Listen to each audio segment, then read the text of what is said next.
All right, well, good morning, everyone. Let me first of all just thank Speaker Ralston, Lieutenant Governor Duncan. I know we have Chairman Blackman here, Representative Reeves, floor leader, Laricchia, floor leader, Representative Bonner, one of our floor leaders, Senator Russ Goodman and Clint Dixon are here that are floor leaders as well. Many other great legislators. I won't bother to introduce all of you, but I appreciate you standing with us all today and just want to thank you for all the good work you've been doing here under this Gold Dome on a lot of issues, not only this year, but really over the last year dealing with the global pandemic. And we just appreciate your efforts and your support in all that you're doing.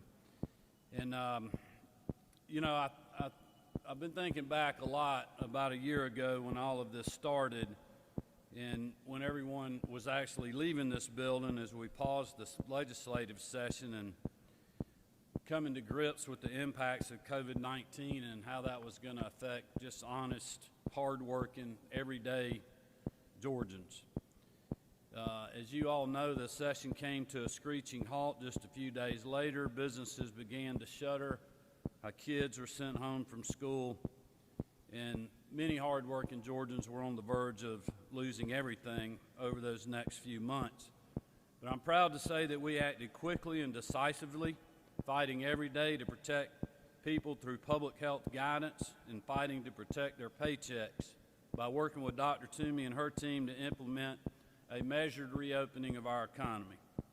Coupled with a strong foundation thanks to years of conservative leadership in our state, that approach has allowed us to preserve our rainy day fund and avoid draconian cuts to the budget when the session resumed last June. It also allowed us to preserve our coveted AAA bond rating, and it has kept Georgia on pace to break countless economic development records as the #1 state in the country for business. Our fight to protect lives and livelihoods has paid off time and time again, and it's certainly why we're able to stand here today. I just told the speaker a year ago it would have seemed far-fetched to think that Georgia would be able to cut taxes in the middle of a once-in-a-lifetime global pandemic. But we ignored the partisan politics and the media attacks, and thanks to conservative leadership and so many of you that are here today, that is exactly what we are doing.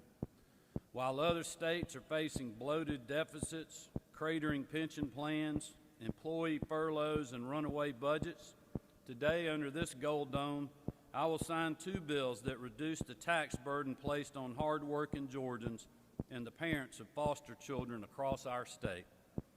HB 593 provides a tax cut for hard-working Georgians when they need it and deserve it the most.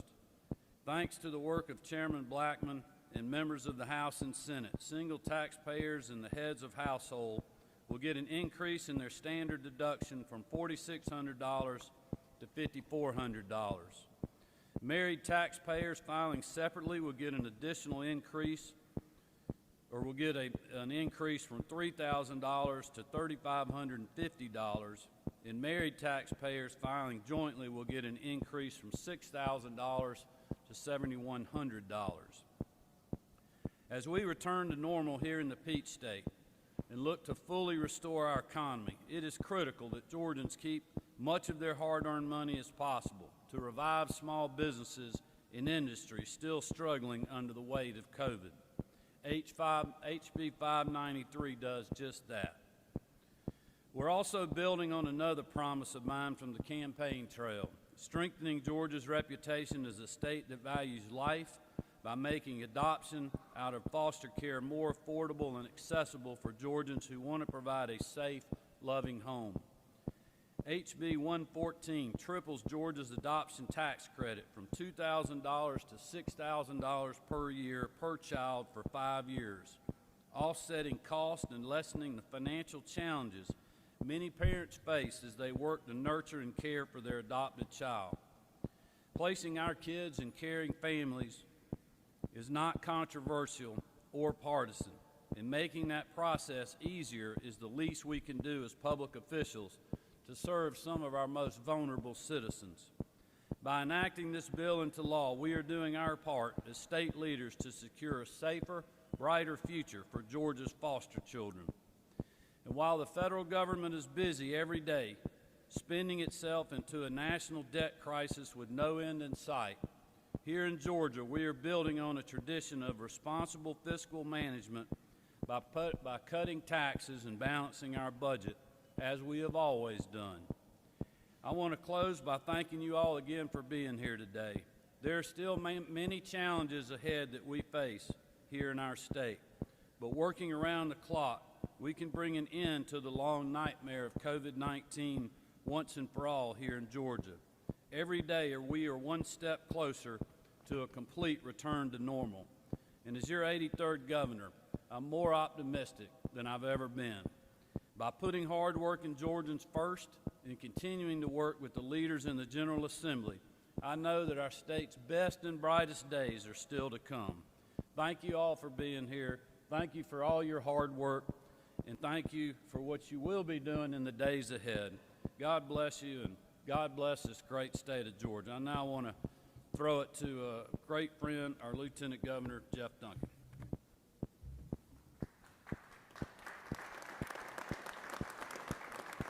Thank you, Governor, for those great words. You know, this building tackles a lot of challenging issues and tough subjects and comes up with a lot of great solutions for 11 million Georgians. And over the last 9 years of my service in and around this building as a state representative and now as Lieutenant Governor, there's very few that are as rewarding as the opportunities we have to reform and improve our foster care program. I can think of no scarier moment in time for any person in Georgia than a child the moment they are put into a foster program. I can think of no scarier time, and HB 114 allows us to continue to take great steps in helping to build and recruit great, strong families to be that transition point for those kids as they try to achieve their dreams and try to continue on with their childhood. This increased tax credit is going to be real. It's substantial. It's going to remove barriers and hurdles from families that are just sitting there on the precipice of being able to make the decision to bring on those kids. Also proud to stand here with HB 593, the Tax Relief Act of 2021, with so many great friends and partners in our General Assembly. And this is truly a reflection of what it looks like under conservative leadership. Here we are 1 year into a pandemic.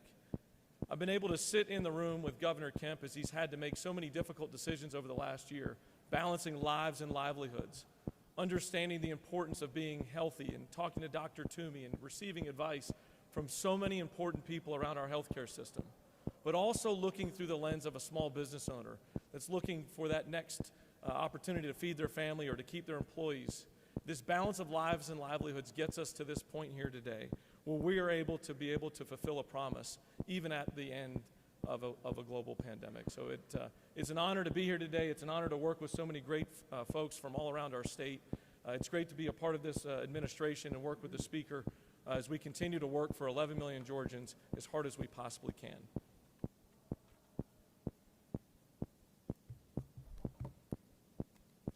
Well, good morning. I'm proud to join here today with Governor Kemp and Lieutenant Governor Duncan as we cut taxes for Georgia's families.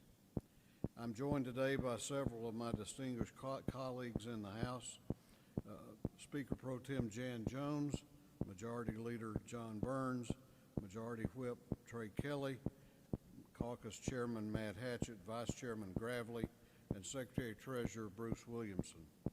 With the signing into law of House Bill 593, we will cut state income taxes by an estimated $140 million by raising the standard deduction. This will benefit primarily lower to middle income families across our state. House Bill 593 was carried by Chairman Shaw Blackman and carried in the Senate by Senator Larry Walker. I want to thank them both for their work to reduce the tax burden on Georgians. And with the signing of House Bill 114, we will increase and extend a tax credit for families that adopt children out of foster care. I want to thank Governor Kemp for making this a priority in his agenda for this session. House Bill 114 was sponsored by Floor Leader Burt Reeves, who has worked for years to help children awaiting adoption find permanent, stable, and loving homes. It was carried in the Senate by Senator Bo Hatchett, and I appreciate their good work on behalf of Georgia families. I am proud that our House of Representatives stood together in a bipartisan fashion and passed both House Bills 593 and 114 unanimously.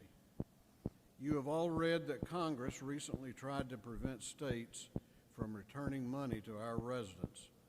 I am very proud of the united front between the governor, lieutenant governor, attorney general, and myself to stop such an egregious federal overreach. I want to thank Treasury Secretary Yellen for listening to our concerns and signaling that her department will dramatically curtail that provision of the so-called American Rescue Plan Act. The last time the United States had a balanced budget was 20 years ago. Our nation has run a deficit every year since. Our state, on the other hand, is required to pass a balanced budget each year, and we do it in 40 days or less. If Congress needs advice on how to balance a budget, we're happy to share some tips.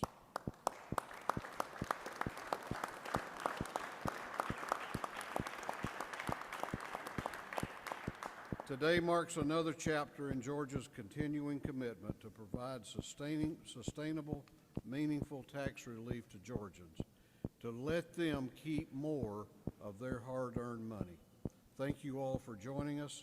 May God continue to bless our great state and these United States of America.